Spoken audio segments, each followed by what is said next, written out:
Shalom, shalom, la paix dans les cœurs. Bonjour chers frères et sœurs, bonjour chers tous. Ici c'est la voix du berger Raphaël le Béninois, votre frère.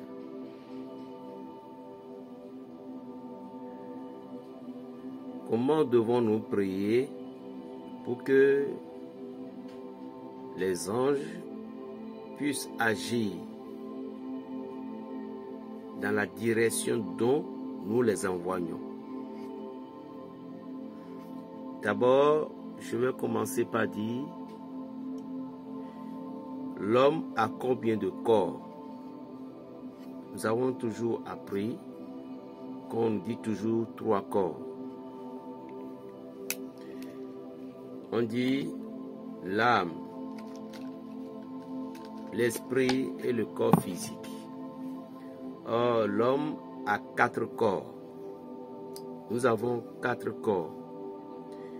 Nous avons le corps charnel, nous avons l'âme et nous avons le corps éthérique et l'esprit. Le corps éthérique est la représentation de Dieu lui-même qui est collé à notre âme. Et c'est sur ce corps-là que le nom divin est inscrit. Et c'est le symbole de ce corps qui fait à ce que dans des dangers, dans les combats, peu importe les combats contre les forces occultes ou peu importe les péchés, c'est ce corps éthérique qui est en nous, qui nous oppresse parfois à comprendre que il y a un Dieu où il nous aide pour que nous ne tombions pas dans le péché totalement. Donc le corps éthérique, c'est le corps spirituel habillé avec 3 puissances ou bien 2 puissances, l'esprit, l'âme, et l'huile est ajoutée. Et puis le corps physique les a couverts. C'est quoi le corps éthérique encore?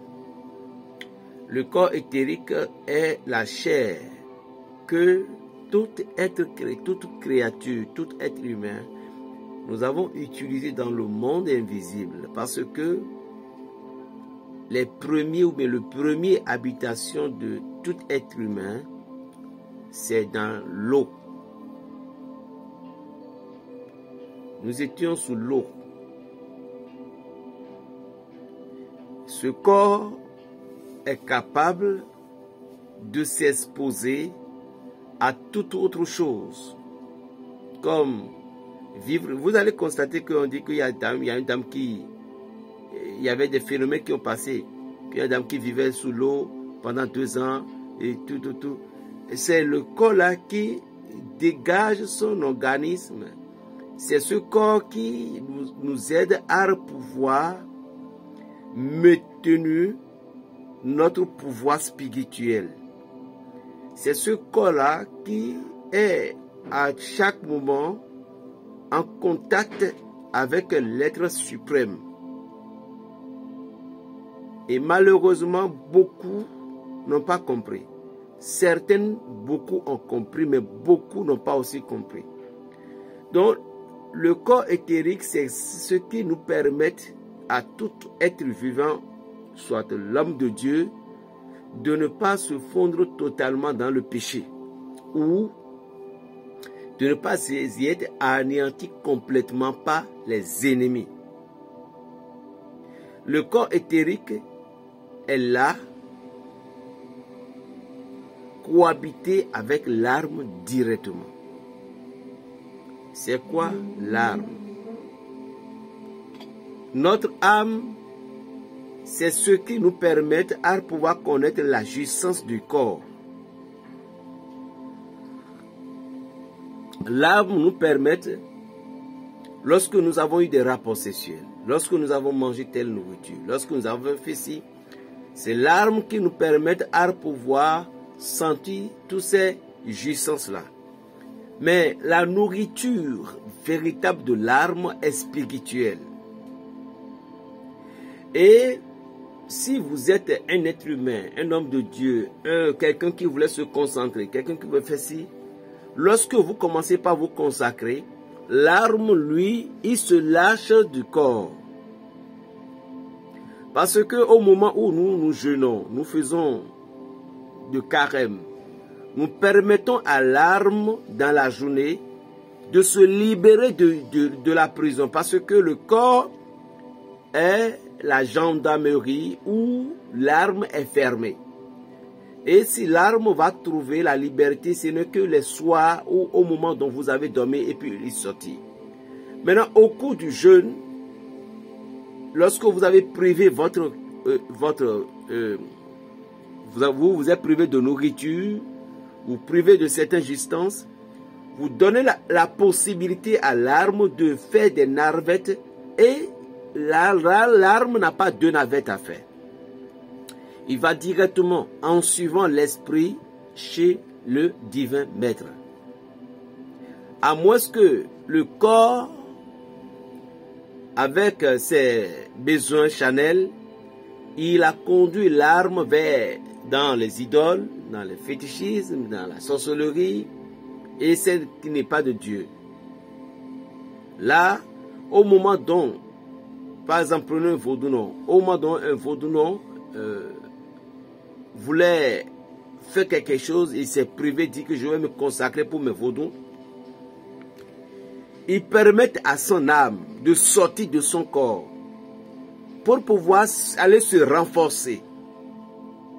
C'est pourquoi vous avez constaté souvent, chers hommes de Dieu, lorsque vous priez et puis vous vous êtes gelé, vous vous êtes éloigné des femmes, des boissons, de certaines choses, vous allez constater que vous devenez encore plus fort et plus intense parce que vous ouvrez la porte de prison à l'arme de sortie. Et lorsque l'arme sort, le corps éthérique était dedans. Lorsque nous sommes victimes de sorcellerie, envoûtement, maraboutage, c'est grâce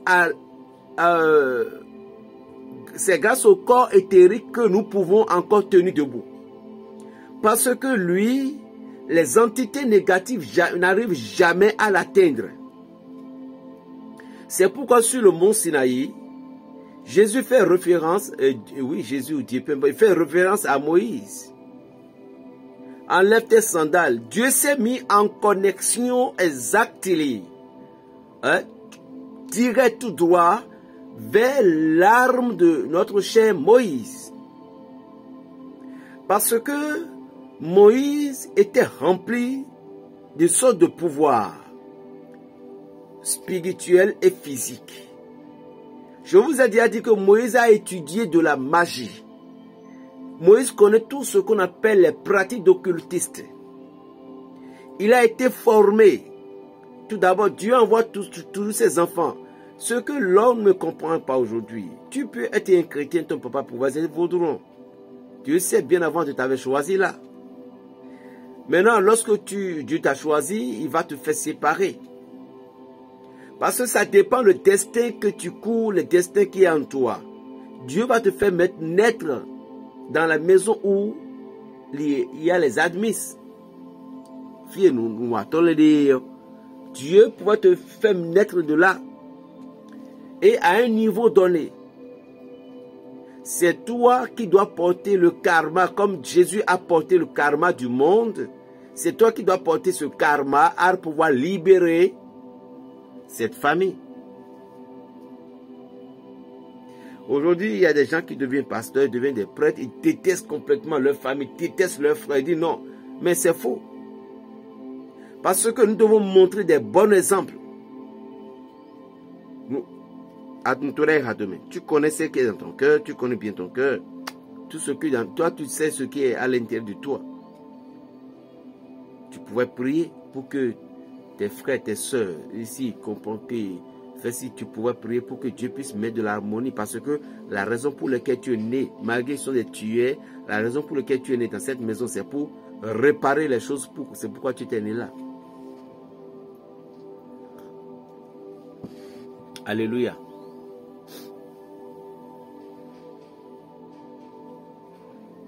Donc le corps éthérique, c'est lui qui résiste à toute épreuve. Et comment? Pour que nous allons bénéficier de la puissance énergétique du corps éthérique, nous devons apprendre à être en connexion permanente avec notre âme. Parce que vous ne pouvez pas prier le corps éthérique sans que l'âme n'intervienne. Vous ne pouvez pas prier l'âme sans que le corps éthérique n'intervienne. Et lorsque l'homme meurt, c'était l'âme seule qui va à la justice, mais le corps éthérique, lui, il est intact. Lui n'a pas de jugement. Parce que lui, c'est le nom de Dieu qui est sur lui. Et on l'a déposé en toi. Est-ce que vous comprenez? Donc, le corps éthérique,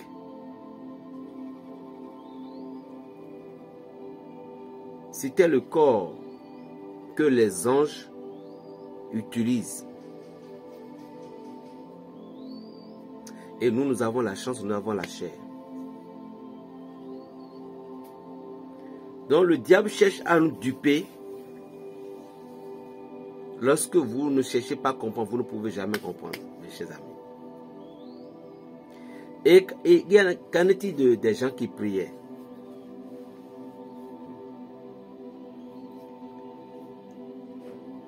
Dans la prière, comment adresser la prière aux anges ou à Dieu, peu importe les entités, pour qu'ils puissent aller directement sur ce terrain? Il y a beaucoup de personnes, vous ne savez pas prier. Parce que vous ne donnez pas une direction exacte à Jésus. Regardez le monsieur, le général dit, j'ai un serviteur à la maison. La femme cananéenne dit, Dieu, mon fils est malade. En toute prière, nous devons donner la direction aux anges de ce que nous voulons. Il ne peut pas avoir le voleur qui est venu dans ta maison, il est du côté l'est. Et toi, tu pries à Dieu d'attaquer le côté nord. Est-ce que vous comprenez? La prière, on attaque à l'endroit où les choses se trouvent. C'est dans mon service. Et je connaissais la personne qui veut me maltraiter. Ou bien qui me maltraite. Mais c'est simple. Seigneur, au nom de ton Saint-Nom, Saint-Michel Archange, Gabriel, telle personne me maltraitait. Au nom puissant de Jésus-Christ, j'ordonne à ce que les anges viennent combattre pour moi et qu'ils les éloignent. Parce que tu connais, tu as adressé directement la parole. Mais si tu ne connaissais pas, Seigneur, dans mon service, je ne sais pas qui est mon vrai et qui est le faux. Mais je sais que tu es le Dieu de vérité et le Dieu qui voit tout. Je t'en supplie, Seigneur, de rendre visite à mon service. Que tes anges descendent dans mon service et voient ceux qui me veulent du mal de loin de près, Seigneur. Éloigne-la de moi. Tu as donné un sens de prière. Mais malheureusement, beaucoup de personnes ne savent pas prier. Lorsque vous demandez ci, vous demandez ça. Lorsque vous disiez ci, vous disiez ça. C'est comme ça que les prières ne se réalisent pas. Vous ne pouvez pas avoir les maux de ventre et aller à l'hôpital et ils vont prescrire médicaments de maux de tête. Vous ne savez pas donner la direction à vos prières. Lorsque vous vous retrouvez dans une épreuve et vous ne comprenez rien, n'attaquez pas directement quelqu'un, mais attaquez vous-même d'abord. Parce que c'est vous la source du mal que le mal est en train d'attraper. Donc vous vous attaquez. Est-ce que vous comprenez? Vous vous attaquez vous-même. Seigneur, je t'en prie, qu'est-ce que j'ai fait? Si j'ai fait, pardonne-moi, Seigneur. Je sais que je t'ai offensé. Tout, Seigneur, pardonne-moi mes erreurs. Lorsque tu commences comme ça, intervalle de 7 jours, tu auras la réponse. Pourquoi? Parce que quand tu continues à supplier, Dieu envoie ses émissaires pour dire, mais le garçon là, qu'est-ce qu'il ne va pas? Il a fait quoi? Les anges viennent sur le terrain et disent non. c'est telle personne, il n'a pas péché. Mais lorsque vous n'orientez pas, puis on vous parle de Jean, vous attaquez Jean. Pierre, vous attaquez Pierre. Mahomet, vous attaquez Mahomet. Vous ne pouvez jamais comprendre la direction de votre prière, jamais. Donner la direction à sa prière est quelque chose d'être vite exaucé.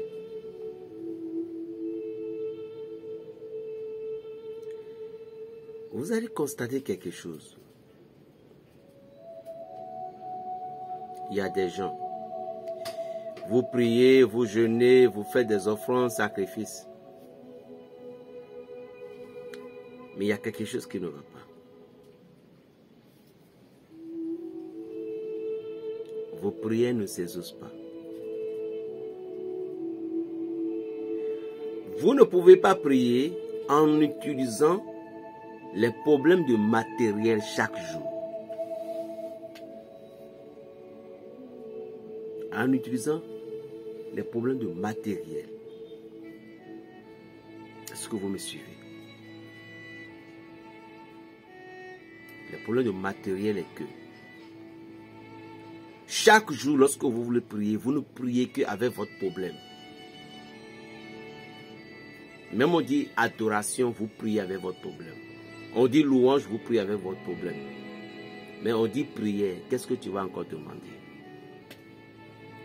Au cours d'adoration, on ne demande pas des choses à Dieu. On adore Dieu à l'heure là pour la remercier pour tout ce qu'il a fait. Au cours de louange, on chante pour Dieu, pour sa manifestation. Maintenant, lorsqu'on dit prions, ça c'est encore à part.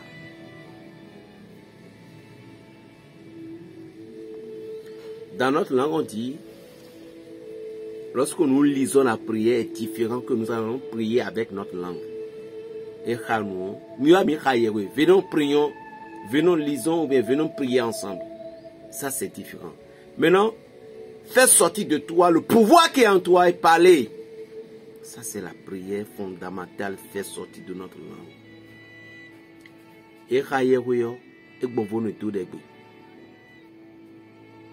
parler, la prière, prier avec sa langue est différent de lire la prière. Les livres, la Bible, les coraniques, les livres sacrés nous aident tout simplement à pouvoir connaître Dieu. Ils savent que Dieu est ici. Mais dans la spiritualité nous dépose tout droit devant le portail de Dieu. Mais le portail est nommé la porte. Vous avez trop corrigé. Hein? Oh. Berger, je crois que Berger va commencer par aller encore faire cours du soir. Parce que quand le maître me parlait avant, c'est pour aller chercher de la mangue.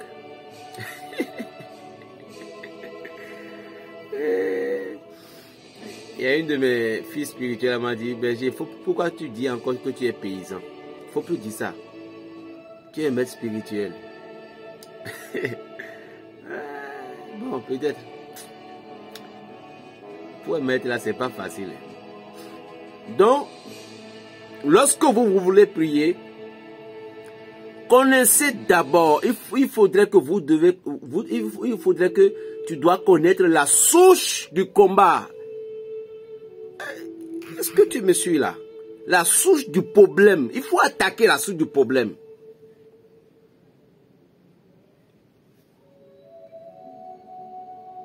Couper les branches d'un arbre ne détruit pas l'arbre. Lorsque vous attaquez, c'est pourquoi, lorsque vous avez des difficultés, faites tout possible pour connaître la souche du problème. Cher maître, quand quelqu'un de problème vient vers vous et vous avez discuté, le travail est bon, vous, ça ne reste de votre côté. Ce que vous allez préparer, ou bien les prières que vous allez faire, les biens que vous allez faire, connaître la source d'abord du problème de ce monsieur, de cet homme. Sans ça, c'est comme c'est de verser de l'eau sur la peau de canard. Mais conséquent, pas quoi bébé.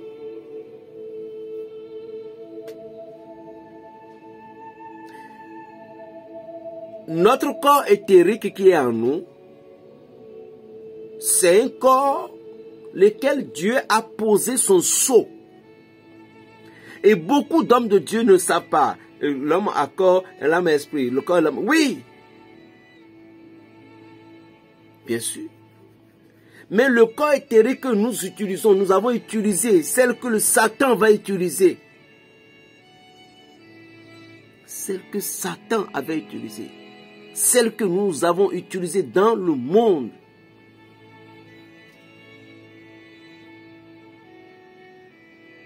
Dans le monde spirituel. Ce corps-là, c'est lui qui est le prophète. Et avant que vous ne vaincriez, vous allez vaincre quelqu'un, soi-disant. Avant que vous allez vaincre un ennemi, vous devez connaître limite. Vous devez connaître la grandeur. C'est que limite de votre pouvoir spirituel.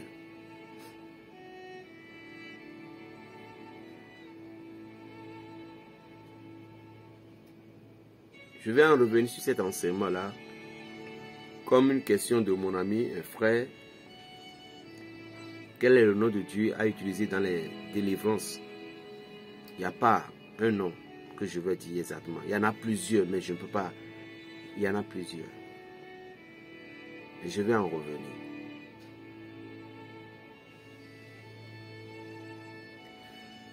La seule chose que j'ai à te dire, c'est juste, tu vas comprendre que la situation que tu travailles, les situations, les circonstances que tu rencontres en ce moment-ci,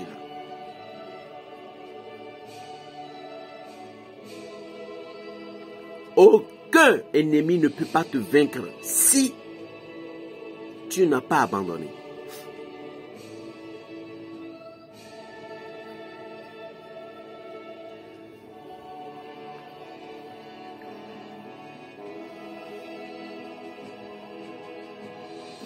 Le corps que nous portons,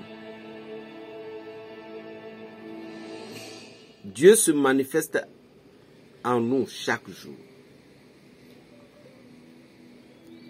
Et c'est avec ce corps sacré que nous pouvions ou nous puissions arriver à réussir notre destin.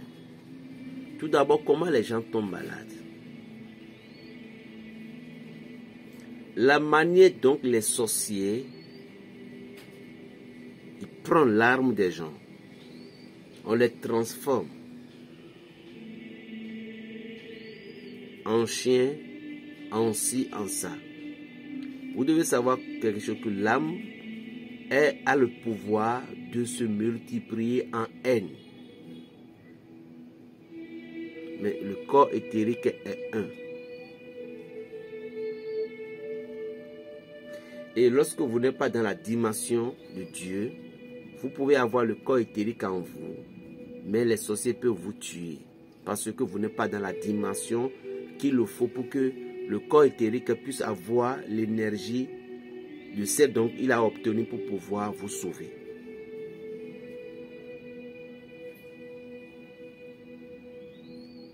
C'est pourquoi, chers amis, n'ayez pas peur pour votre protection. Si Dieu vous a dit de le faire, c'est bon. Mais dans le cas contraire, si vous êtes un homme de Dieu, n'ayez pas peur pour votre protection. Non. Parce que le Maître sait pourquoi il vous a envoyé et il ne vous abandonnerait jamais. Le corps éthérique, l'âme sacrée. L'âme qui est cachée en l'être humain, et c'est ça qui nous fait dégager les pouvoirs. Et pour que vous allez obtenir la puissance de ces pouvoirs-là, vous devez prendre à vous consacrer, à vous arranger dans certaines prières et dans des livres, bons livres. Vous comprenez, à des jeûnes. Il y a des jeûnes, les consécrations. 7 jours, 12 jours, 21 jours, 41 jours. Et le vrai jeûne même là, mais la vraie jeûne pour bien jeûner, c'est pas de manger beaucoup, mais un peu. Plus 229, le 95, 26, 41, 46. Paix dans le cœur, Belgique, Afrique, Shalom.